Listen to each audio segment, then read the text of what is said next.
Hello guys, कैसे हैं आप लोग? आई होप आप लोग बहुत ही मस्त होंगे, स्वस्थ होंगे। लास्ट जो क्लास था उसमें हमने डिस्कस किया वैदिक सभ्यता के बारे में। आपको एक ब्रीफ इंट्रोडक्शन दिया गया था कि वैदिक सभ्यता जो थी वो क्या थी। ये सभ्यता इस सभ्यता का जन्म कैसे हुआ, वेद क्या होते हैं, वेद कितने प्रकार के होते हैं। साथ साथ में आपको ये भी बताया गया कि भाई ऋग्वेद क्या है और ऋग्वेद को हम लोग कैसे पढ़ते हैं, स्टडी कैसे करते हैं, इसको पढ़ने वाले को क्या कहा जाता है और ऋग्वेद में क्या क्या विशेषताएं बताई गई है, कितने मंत्रों का संकलन है, सूक्त कितनी है, ऋचाएं कितनी है। इन सारी चीजों के बारे में ब्रीफ इंट्रोडक्शन दिया गया था और हड़प्पा से लेकर हमने वैदिक सभ्यता की ओर शिफ्ट किया था। आज हम लोग उसी वैदिक सभ्यता को आगे बढ़ाएंगे इस लेक्चर में। और वैदिक सभ्यता में हम लोग ऋग्वैदिक काल पढ़ रहे हैं। हम लोग ऋग्वैदिक काल पहले बहुत बेहतरीन ढंग से इसको कंप्लीट करेंगे, सारे वेदों के बारे में जानेंगे। फिर हम लोग जैसे जैसे होता है छंद, उपनिषद या फिर अरण्यक, सारी चीजों के बारे में एक एक करके अध्ययन करेंगे। तो आज का जो टॉपिक है, स्पेशली हम लोग जो रेस्ट ऑफ जो वेद थे, यानी कि जो बचे हुए वेद थे, यानी कि जैसे कि हमने लास्ट ऋग्वेद के बारे में पढ़ा था, अब हम लोग सामवेद, राइट, यजुर्वेद, अथर्ववेद और इसके साथ साथ थोड़ा सा इंट्रोडक्शन हम लोग अरण्यक का भी लेंगे। तो चलिए आज के क्लास को स्टार्ट करते हैं। अगर आप क्लास में नए हैं तो चैनल को सब्सक्राइब कर लीजिएगा, शेयर नहीं कीजिएगा। स्टार्टिंग वीडियो से ही आप लोग का बहुत ज़्यादा ही सपोर्ट मुझे मिल रहा है। ऑलरेडी पहले ही वीडियो से आप लोगों ने बहुत पूरा सपोर्ट किया है, शेयर किया है, व्यूज से वगैरह से मुझे पता चल रहा है। पुराने चैनल्स के बहुत सारे स्टूडेंट भी मेरे साथ जुड़ रहे हैं और लगातार अच्छे रिस्पॉन्स कर रहे हैं। तो आपका साथ रहा तो रेगुलर पूरा स्टडी जो है हम लोग वो कंप्लीट करेंगे। साथ में आर्ट्स का कोई भी टॉपिक जो आपके एग्जाम के दृष्टिकोण से महत्वपूर्ण होगा उसे नहीं छोड़ा जाएगा। साथ में कॉम्पिटिटिव एमसीक्यू सेशंस बहुत सारे प्लानिंग चल रहे हैं जिसको आगे जाकर डन किया जाएगा। तो इसी तरह सपोर्ट करते रहिएगा और ये भरोसा रखिए कि आने वाले समय में आपको बेहतर से बेहतर कंटेंट मेरी तरफ से प्रोवाइड किया जाएगा। तो चलिए स्टार्ट करते हैं आज के सेशन को और इस सेशन में आपको बहुत ही ज्यादा मजा आने वाला है, राइट। तो सबसे पहले हम लोग पढ़ने वाले हैं सामवेद के बारे में। तो सामवेद है क्या भाई? तो सामवेद जो वेद है इसमें हम लोग बेसिकली भारतीय संस्कृति में जो नृत्य था, संगीत था, कला था, इन सारी चीजों के बारे में फोकस किया गया। यानी कि अगर इन शॉर्ट आपको पूछा जाए तो भारतीय संगीत शास्त्र का प्राचीनतम ग्रंथ सामवेद है। भारतीय संगीत शास्त्र का अगर आप अध्ययन करना चाहते हैं, इस विषय में अगर आपको जानकारी चाहिए, नॉलेज चाहिए, तो आपको फर्स्ट ऑफ ऑल सामवेद को अच्छी तरह से जानना होगा। क्लियर? सामवेद में याद रखिएगा इसके जो पुरोहित होते हैं, यानी कि इसके पाठक जो होते हैं, जो इसको पढ़ते हैं वैसे लोग, ठीक है, उद्गात्री कहलाते हैं। क्या कहलाते हैं? उद्गात्री। याद रखिएगा ये क्वेश्चंस रिपीटेडली एसएससी एग्जाम्स वगैरह में पूछ लिया जाता है कि भाई सामवेद जो पढ़ते हैं उनको क्या कहा जाता है, तो उद्गात्री कहा जाता है, उद्गात्री कहेंगे इसको, ठीक है। अच्छा, अच्छा, प्रथम दृष्टवा मतलब इसके अध्ययन जो किए थे, ऐसे तो वेदों की रचना हमने पहले ही पढ़ चुका है कि वेदों के जो रचनाकार थे वो कृष्ण द्वैपायन यानी कि वेद व्यास जी थे। पर प्रथम दृष्टवा जो थे, यानी कि शिष्य जो इसके अध्ययन को किए थे, जिन्होंने फुल इसका स्टडी किया, इसके पूरे स्ट्रेटेजी को समझा, तो वो कौन थे? तो वेद व्यास के ही शिष्य थे जिनका नाम था जैमिनी। क्या नाम था? जैमिनी, जो कि वेद व्यास के ही शिष्य थे और सामवेद को अध्ययन करने वाले पहले ये शिष्य हुए, यानी कि दृष्टवा हुए या दृष्टा हुए। 7 स्वर आप जानते हैं, सा रे गा मा से लेकर पा धा नी, सा रे गा मा पा धा नी, ये 7 जो स्वर है ये कहीं ना कहीं इसी वेद से आया। आप सोचिए कि आउट ऑफ इंडिया, पूरे वर्ल्ड में जो संगीत सीखने का जो एक रिदम होता है, ठीक है, वो इन 7 स्वरों पर ही डिपेंड करता है। भले हो सकता है अलग अलग इंस्ट्रूमेंट में से अलग अलग नोट्स के नाम से पहचाना जाए, पर ये 7 स्वर बेसिकली बहुत ज्यादा इंपॉर्टेंट हो जाते हैं। तो इन 7 स्वरों का जो वर्णन मिलता है, वो सबसे पुराना जो वर्णन मिलता है वो हमारे सामवेद में मिलता है। यानी कि अगर कहें तो भारतीय संगीत का सबसे पुराना जो वर्णन है वो सामवेद से ही प्राप्त होता है।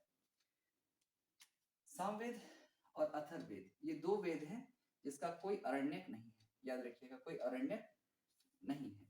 वर्णों की रचना करने का जो कारण था वो अरण्यक ही था। तो इन दोनों वेदों का कोई अरण्यक नहीं होता है। इसका उपवेद क्या है? तो भाई याद रखिएगा, इससे क्वेश्चन बनता है कि सामवेद जो है इसका उपवेद गंधर्व वेद है। याद रखिएगा इसको, इससे रिपीटेडली क्वेश्चंस बनते हैं कि सामवेद का उपवेद क्या है? तो गंधर्व वेद है। अब हम लोग आते हैं यजुर्वेद के बारे में, ठीक है। तो यज्ञ विधियों, कर्म कांडों आदि के बारे में बताया गया है, ठीक है। यज्ञ विधि भाई पुराने समय में क्या होता था कि अगर कोई राजा होते थे, ठीक है, आपने अश्वमेध, राजसूय बहुत सारे यज्ञ के बारे में सुना होगा। टीवी चैनल्स में अपने रामायण महाभारत के अगर एपिसोड्स को देखा है तो आप देखते होंगे कि राजा राम ने भी अश्वमेध यज्ञ किया था। फिर लव कुश ने क्या किया कि अश्वमेध यज्ञ का जो घोड़ा राम ने छोड़ा था उसको कहीं ना कहीं पकड़ लिया था, जिसके कारण दोनों के बीच में फिर युद्ध होता है और लव कुश फिर अयोध्या आते हैं। अयोध्या आने के बाद फिर उनकी पहचान होती है, एटसेट्रा जो भी होता है। तो यज्ञों का वर्णन तो पुराने, हम अपने रामायण काल से कहें, वैदिक काल में अगर बात करें तो महाभारत काल से कहें, इन सारी चीजों का वर्णन होता ही आया है। तो भाई यज्ञ कैसा होना चाहिए, किस प्रकार का होना चाहिए, यज्ञ की विधियां क्या होनी चाहिए, इसमें जो क्रियाएं हैं वो रेस्पेक्टिवली किसके बाद कौन सा परफॉर्म होगा, तो इन सारी चीजों का वर्णन भी कहाँ पे मिलता है? सामवेद से ही प्राप्त होता है। यानी कि यज्ञों के बारे में कहा जाए या पूजा पाठ की स्पेशलिटी के बारे में कहा जाए तो सामवेद में इसका वर्णन मिलता है। पर अगर सबसे पहले कहें कि देवताओं को खुश करने के मंत्रों का संग्रह जो था, खुश करने के जो मंत्रों का संग्रह था वो ऋग्वेद में था। परंतु यज्ञ की विशेषता क्या है? तो इसका वर्णन स्पेशली किसमें हो रहा है यहाँ पे? तो यजुर्वेद में हो रहा है। इसके जो पाठक होते हैं उसको अधर्यु कहते हैं। याद रखिएगा, अधर्यु कहते हैं। यानी कि जो पढ़ेगा यजुर्वेद वो अधर्यु कहलाएगा। ये सुनता हुआ सिमिलर टर्म लग रहा है, यजुर्वेद, अधर्यु, ये आसान से आपको याद भी रहेगा, है ना। मंडलों की बात करें तो 40 मंडल हैं। कितने मंडल हैं? 40 मंडल और 2000 मंत्रों का संग्रह है। फटाक से आप कमेंट सेक्शन में कमेंट करके बताइएगा कि भाई जो ऋग्वेद था उसमें मंडलों की संख्या कितनी थी और उसमें मंत्रों का संग्रह कितना था। ये कमेंट सेक्शन में, ये आज का आपका फटाक से वीडियो देखते ही कमेंट करना है आपको, है ना। तो इसमें मंत्रों की संख्या जो है वो 2000 है और याद रखिएगा मंडल जो है वो 40 मंडल है, ठीक है। यज्ञ और बलि विधि का वर्णन भी कहाँ पे मिलता है? यजुर्वेद से मिलता है भाई। यज्ञ कैसा होना चाहिए? बलि। पहले तो पुराने समय में क्या होता था कि देवताओं को खुश करने के लिए बलियां चढ़ाई जाती थी। आज भी आपने देखा होगा कि बहुत सारे पूजा होते हैं, जैसे हमारा जो लोकेलिटी है यहाँ पे बलि चढ़ाया जाता है, स्पेशली मनसा पूजा होता है, राइट। तो मनसा पूजा क्या होता है? जैसे कि सांपों की देवी मानी जाती है माँ मनसा, एक ऐसा गॉडेस है जिनको माना जाता है। तो उनको खुश करने के लिए बहुत सारे जंतु जानवरों की बलि यहाँ पे चढ़ाई जाती है। ऐसा ट्रेडिशन चले आ रहा है।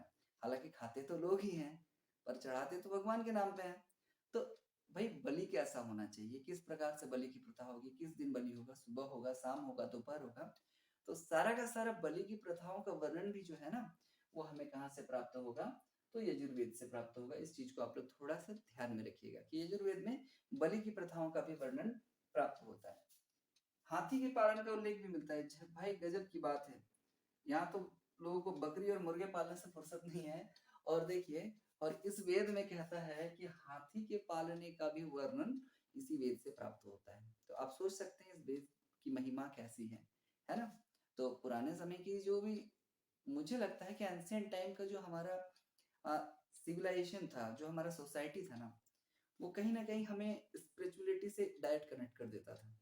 हम लोग स्पिरिचुअल चीजों को, हाँ हालांकि ये बात भी सही है कि कहीं ना कहीं आडंबर ढोकुसला भी बहुत सारा था, पर कहीं ना कहीं अपने अंदर से जो एक सेल्फ सेटिस्फैक्शन था ना लोगों के जीवन में वो था। आज टेक्नोलॉजी विकसित हो रही है, हम यहाँ डायरेक्ट खड़े होकर आपसे कनेक्ट हो पा रहे हैं, पर इसके साथ साथ डिमेरिट्स क्या है कि टेक्नोलॉजी ना लोगों को सेपरेट कर देता है। पास में दो लोग बैठे हुए हैं, दोनों लोग अपना अपना फोन चला रहे हैं। पहले पुराने जमाने में क्या होता था, दो लोग बैठते थे ना तो आपस में बातें कर लिया कर लेते थे, है ना। तो ये सारा चीज धीरे धीरे क्या होता जा रहा है, बदलता जा रहा है। तो खैर ये तो कहने की बातें हैं, तो हम लोग आगे चलते हैं अपना टॉपिक पे। तो हमारा राजसूय और वाजपेयी, याद रखिएगा, अश्वमेध, राजसूय, वाजपेयी, इन सारे यज्ञों का उल्लेख कहाँ पे मिलता है भाई? तो यजुर्वेद में मिलता है। क्लियर है? तो इसी से हमने सामवेद और यजुर्वेद को कंप्लीट कर लिया है। अथर्ववेद की बात करें तो तंत्र मंत्र, जादू टोना टोटका और भारतीय औषधि विज्ञान, ये सारी चीजों का वर्णन मिलता है। तंत्र मंत्र आपने सुना होगा ना कि बाबाओं को देखा होगा बहुत सारे अपने किसी भी स्पेशल धर्म को मैं टर्म नहीं करना चाहता हूँ, पर सभी धर्मों में आपने देखा होगा ना कि तंत्र मंत्र से बहुत सारा काम बन जाता है, या फिर ऐसा जादू कर देंगे कि ऐसा हो जाएगा। किसी को कुछ खिला दिया गया है, किसी को कुछ पिला दिया गया है, ऐसे हमने अपने गांव देहातों में सुना होगा, या इस पे भूत आ गया है ना सर्टेन इस पे भूत आ गया है, समझ में आ रहा है ना बात। तो बहुत सारी चीजों के बारे में हमने सुना है, देखा है, तो बट आपको जानना है कि जो तंत्र मंत्र है, जादू टोना है, टोटका है, जितनी भी तरह के आडंबर वाली चीजें हैं, समझ में आ रहा है, जिसका वास्तविक जीवन से संबंध मात्र 10% भी कह ले तो बहुत ज्यादा ही हो जाएगा, है ना। तो इन सारी चीजों को वर्णन किसमें मिलता है, तो अथर्ववेद में मिलता है। याद रखिएगा, इसकी दो शाखाएं हैं। अथर्ववेद की शाखाएं कितनी हैं? दो, एक सौनक और दूसरा पिल्लाद। याद रखिएगा, अथर्ववेद की अगर शाखा की बात करें तो दो शाखाएं अथर्ववेद की है। पहला शाखा जो है वो सौनक है और दूसरा शाखा जो है वो पिल्लाद है। इसे ब्रह्मवेद भी कहते हैं, ये ब्रह्मवेद भी कहलाता है, ठीक है। इसमें वास्तु शास्त्र का ज्ञान है, ये सबसे इंपॉर्टेंट है। जैसे कि अगर आप हिंदुइज्म से बिलोंग करते हैं तो आपने देखा होगा कि घर का वास्तु कैसा होना चाहिए। इस टर्म को आपने सुना है कि भाई खाना कहाँ बने, किचन किधर हो, या फिर घर का शौचालय किधर हो, है कि नहीं, घर पे लोग कैसे बैठे, सोने का बेडरूम कहाँ होना चाहिए। तो भाई पूरा घर जो आपका बनेगा वो किस तरह से बनेगा। तो अभी तो इंजीनियर्स घर डिजाइन करते हैं ना कि ऐसा होना चाहिए, ऐसा होना चाहिए, यहाँ सीढ़ी होना चाहिए, बेडरूम होना चाहिए। तो पुराने समय में ऐसा नहीं था। पुराने समय में लोग वास्तु को ध्यान देते थे कि भाई ऐसा होगा तो घर में शांति रहेगी, कलह कलेश नहीं होगा, घर में अशांति नहीं आएगी, झगड़ा नहीं होगा, धन दौलत पैसे माँ लक्ष्मी का वास होगा। ऐसी धारणाओं के साथ लोग घर बनाते थे। तो सारा स्ट्रेटेजी जो था, इसके पीछे का जो सारा साइंस है वो कहाँ से हमें प्राप्त होता है, तो मिलता है हमें अथर्ववेद से। याद रखिएगा, यानी कि वास्तु के बारे में पूरी जानकारी हमें कहाँ से मिलती है, तो आप कहिएगा कि अथर्ववेद से मिलती है। क्लियर है। अगर उपनिषद की बात करें, अच्छा इसका भी कोई अरण्यक नहीं है, याद रखिएगा, इंपॉर्टेंट है कि इसका भी कोई अरण्यक नहीं है। उपनिषद की बात करें तो मुंडक, मांडुक्य और प्रश्न, 3 उपनिषद है। मुंडक उपनिषद, मांडुक उपनिषद और प्रश्न उपनिषद। अब आपको बताना है कि मुंडक उपनिषद से क्या लिया गया है। एक ऐसा टर्म है जिसके बारे में बार बार मैंने चर्चा की है, ऑफलाइन क्लासेस में तो मैं बताता ही हूँ, और आपको कमेंट सेक्शन में बताना है कि मुंडक उपनिषद से क्या लिया गया है, राइट। तो कमेंट कीजिएगा, इस प्रश्न का उत्तर दीजिएगा आप लोग, राइट। कुरु के राजा परीक्षित का उल्लेख मिलता है। राजा परीक्षित कहीं ना कहीं कलयुग से रिलेटेड है। राजा परीक्षित, ये एक बहुत बड़ी कहानी है। मैं आपको कभी फुर्सत मिलेगा तो आज आगे के लेक्चर्स में थोड़ा सा ब्रीफ इसके बारे में बताऊंगा कि राजा परीक्षित क्या थे, ठीक है। कलयुग के प्रारंभ से इनका जुड़ाव किस प्रकार से है। 4 युगों का वर्णन होता है ना, हमारे वेद में 4 युग कहे गए हैं, सत्ययुग, त्रेता युग, द्वापर युग और कलयुग। तो कहीं ना कहीं उनसे इनका जुड़ाव है, कनेक्शन है। तो राजा परीक्षित कौन है, नहीं है, इसके बारे में भी वर्णन कहाँ पे मिलता है हमें, तो अथर्ववेद में मिलता है, याद रखिएगा। अच्छा, इसके जो पाठक होते हैं ना, इसको जो उच्चारक होते हैं, उच्चारण करते हैं, उसे ब्रह्म कहते हैं। क्या कहते हैं? ब्रह्म कहते हैं। और इसी वेद में सभा और समिति को प्रजापति की 2 जुड़वा पुत्रियां कहा गया है। प्रजापति की 2 जुड़वा पुत्रियां कौन है? सभा और समिति। बेसिकली सभा और समिति क्या थी? 2 संस्थाएं थी। उन दोनों संस्थाओं को प्रजापति की जुड़वा पुत्रियां कहा गया है। इस बात को आप थोड़ा सा ध्यान में रखिएगा, ठीक है। ऐत्रेय, अच्छा अरण्य क्या है? तो वर्णों के रचने का जो कारण होता है उसी को अरण्य कहते हैं। तो अरण्य कितने हैं? तो 7 हैं, याद रखिएगा। पहले तो ऐत्रेय, दूसरा तैत्तिरी, मध्यंदिन, संख्यायन, मैत्रायनी, तलवकार और बृहदारण्य। याद रहेगा, ऐत्रेय, तैत्तिरी, मध्यंदिन, संख्यायन, मैत्रियनी, तलवकार और बृहदारण्य, ये 7 इसके क्या हैं? अरण्यक हैं। तो हमने इस तरह से वैदिक सभ्यता का जो दूसरा पार्ट है वो कंप्लीट कर लिया है, और चारों वेदों के बारे में आपको बता दिया गया है। जो मोस्ट ऑफ द एग्जाम्स रहते हैं, जो क्वेश्चंस फ्रेम होता है वो इसी टॉपिक पे, इन सारे टॉपिक्स पे ही 70 to 80% क्वेश्चंस यहीं से फ्रेम हो जाता है। और कुछ क्वेश्चंस जो हैं, जो थोड़े से हाइपोथेटिकल क्वेश्चंस रहते हैं, थोड़ा एडवांस लेवल के क्वेश्चंस रहते हैं, उसको भी हम लोग एमसीक्यू सेशन में कवर करेंगे कि भाई कैसे रहता है वो क्वेश्चंस, ठीक है। तो हम लोग अभी बेसिकली फोकस कर रहे हैं कि स्मार्ट स्टडी आपको कैसे कराया जाए। कम समय में आपको ज़्यादा कंटेंट कैसे दिया जाए, ताकि आपके दिमाग में लॉजिक रहे और आपको अगर थियरी क्वेश्चंस आ जाएँ, तो उन सारी चीज़ों को आप आसानी से एकदम सेफली एक के बाद एक प्रिसाइज़ वे में एकदम सजा के लिख सकें, ताकि जो एग्ज़ामिनर रहे, जो आपका कॉपी चेक करे, उसको भी लगे कि भाई कुछ तो लिखा है इसने। और जब वो खुश होगा तो आपको बेहतरीन मार्क्स भी देगा, है ना? तो बने रहिए हमारे चैनल के साथ। अगर चैनल को आपने सब्सक्राइब नहीं किया है तो सब्सक्राइब कर लीजिएगा, बेल आइकन को प्रेस कर दीजिएगा और जिस तरह से सपोर्ट आपने पहले वीडियो को दिया है, उससे भी बेहतरीन से बेहतरीन सपोर्ट देते रहिए। और मैं रेगुलर वीडियो आपको प्रोवाइड कर रहा हूँ और जब तक कर रहा हूँ, आपका सपोर्ट बना रहना चाहिए। Thank you.